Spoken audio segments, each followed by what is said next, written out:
درود بر شما شنوندگان عزیز، به هفتمین پادکست از مکتب مطالعات ژورنالیسم کابل خوش آمدید. امروز به یکی از منبع‌های ارزشمند و برجسته در حوزه مدیریت اخبار و ویراستاری می‌پردازیم. کتاب ویراستاری و مدیریت اخبار اثری از علی اکبر قاضی زاده که توسط شهزاد آریان به همکاری سید نایل ابراهیمی بررسی شده است.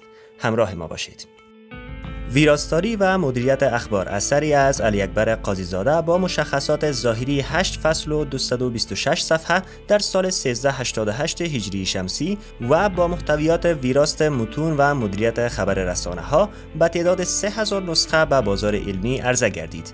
مدیریت خبر مجموعه آگاهی و آموزه‌هایی است که در محیط‌های رسانه‌ای به کار تصمیم‌گیران اداره خبری رسانه یاری می‌دهد. روشن است که این آموزه‌ها را باید به خطوط و راهکارهای عمومی مدیریت افزود، زیرا به هر اعتبار مؤسسه رسانه‌ای نیست چون هر مؤسسه دیگر از اصول و آموزش‌های مدیریت بی‌نیاز نیست. به هر صورت مطالعه این کتاب حتی برای کوچکترین عضو دنیای روزنامه‌نگاری توصیه می شود.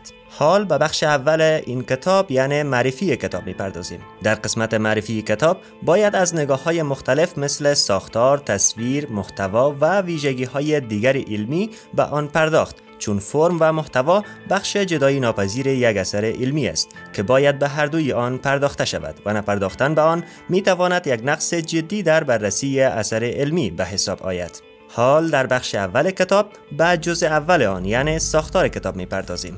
این کتاب دارای یک ساختار گیرا و جذاب است. نویسنده با استفاده از فرمول‌های ساده و کاربردی موضوعات را قسم دوره هم چیده است که مخاطب نه تنها اینکه با خواندن این اثر خسته نشود، بلکه محتویات برایش نیز جذاب و خواندنی واقع شود.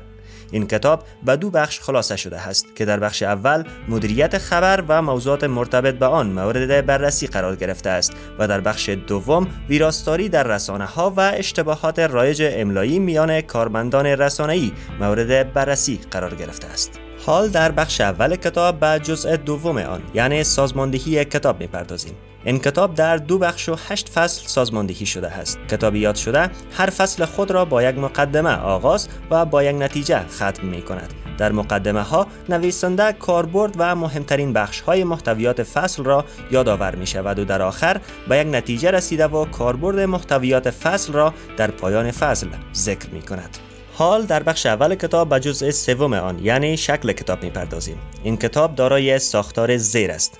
فصل اول خبربانی. در این فصل دروازه‌بانی خبر و سیاستگذاری در مطبوعات بیان شده است. فصل دوم گزینش و پردازش که در این فصل به ارزش‌های خبری و پردازش خبر پرداخته شده است. فصل سوم ویراستاران که در این فصل مهارت‌های کلی در مدیریت روزنامه‌ها و تفاوت‌های نویسندگی و روزنامه‌نگاری آمده است. فصل چهارم ویرایش، درست نویسی در رسانه‌های جمعی و عدد نویسی در خبر موضوعات این فصل را تشکیل می‌دهند. فصل پنجم پس از نگارش، حروفچینی و تیترسازی در این فصل بیان شده است. فصل ششم عکس، انواع عکس خبری و ویژگی‌های عکس مطبوعاتی در این فصل بیان گردیده است. در فصل هفتم این کتاب به صفحه بندی و صفحه آرایی اشاره شده است. فصل هشتم مخاطب، تعریف و محدود کردن مخاطب و مخاطبان از نظر ارتباط با رسانه‌ها از محتویات این فصل هستند.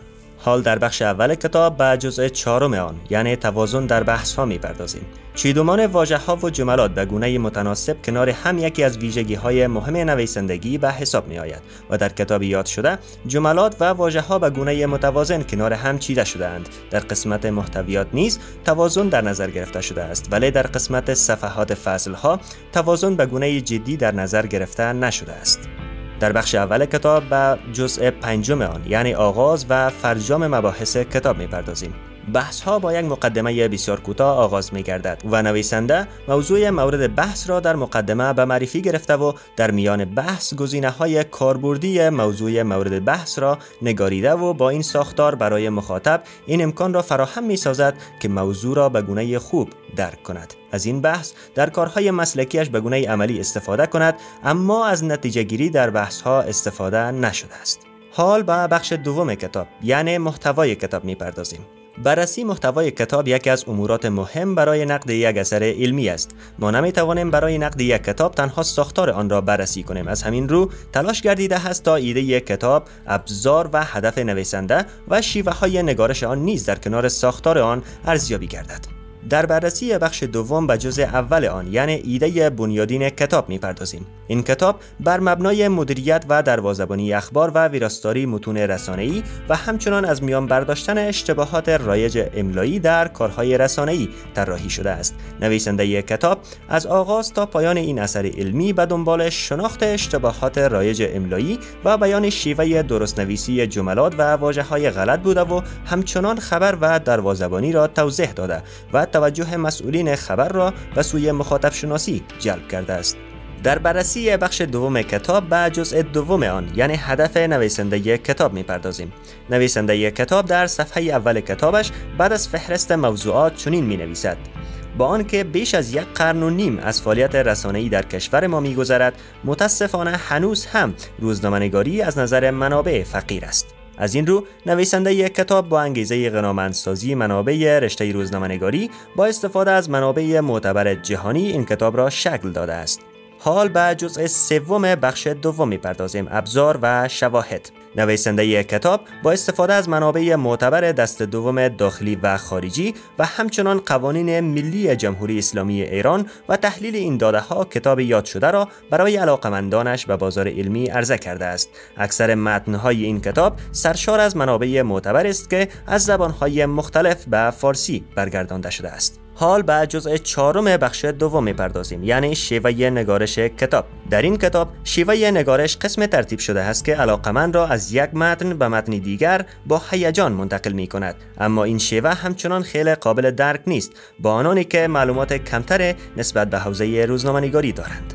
حال می‌پردازیم به بخش سوم کتاب یعنی ارزیابی کتاب. کتاب ویراستاری و مدیریت اخبار یکی از کتاب‌های علمی و کاربردی در حوزه خبرنگاری محسوب می‌گردد و در این کتاب کوشش شده است تا روزنامه‌نگاری به دور از اشتباهات املایی و مدیریت حرفه‌ای خبر به تصویر کشیده شود.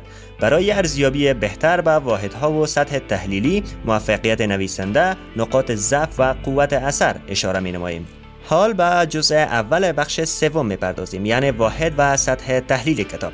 نویسنده برای اثر خود سطح منطقی و جهانی را برگزیده است. اثر یاد شده از این جهت به سطح تحلیل جهانی می‌پردازد که محتویات این اثر به یک شخص و یک گروه خاص ربط ندارد، بلکه محتویات در عموم در قسمت مدیریت خبر و ویراستاری کاربردی است. باید گفت که در تمام نمونه‌های آورده شده در این کتاب از روزنامه‌های ایرانی استفاده شده است. حال در بخش سوم بررسی این کتاب به جزء دوم آن یعنی موفقیت نویسنده می‌پردازیم. نویسنده این کتاب در قسمت شکل دهی این اثر علمی موفق بوده است، زیرا محتویات مهم و کاربردی را با یک نگارش دلچسب تجزیه و تحلیل کرده که میتواند در بیرون از جغرافیای نویسنده نیز کاربرد داشته باشد. از این رو میتوان گفت که نویسنده در کار خود موفق بوده است. حال به جزء سوم ارزیابی کتاب میپردازیم یعنی نقاط قوت کتاب. کتاب یاد شده از نقاط قوت زیادی برخوردار است که برخی از مهمترین های آن اینجا قابل ذکر است. 1. زبان متن این کتاب گیراست. 2. دارای ساختار مناسب می باشد. 3. مباحث این کتاب جذاب است و 4. از فرمول های جهت تسهیل موضوع در این کتاب به کار گرفته شده است. حال به جزء چهارم از ارزیابی کتاب یعنی نقاط ضعف کتاب می‌پردازیم. این کتاب با وجود نقاط قوت نقاط منفی نیز دارد که بعضی از آنها قابل ذکر است. 1. استفاده از منابع دست دوم. 2. در بعضی مثالها به نفع ایران تبلیغ شده است. 3. پس و پیش شدن حروف در کتاب و 4. در قسمت نگارش مشکلات در این کتاب وجود دارد. حال میپردازیم به بخش 4 بررسی این کتاب یعنی کاربرد کتاب.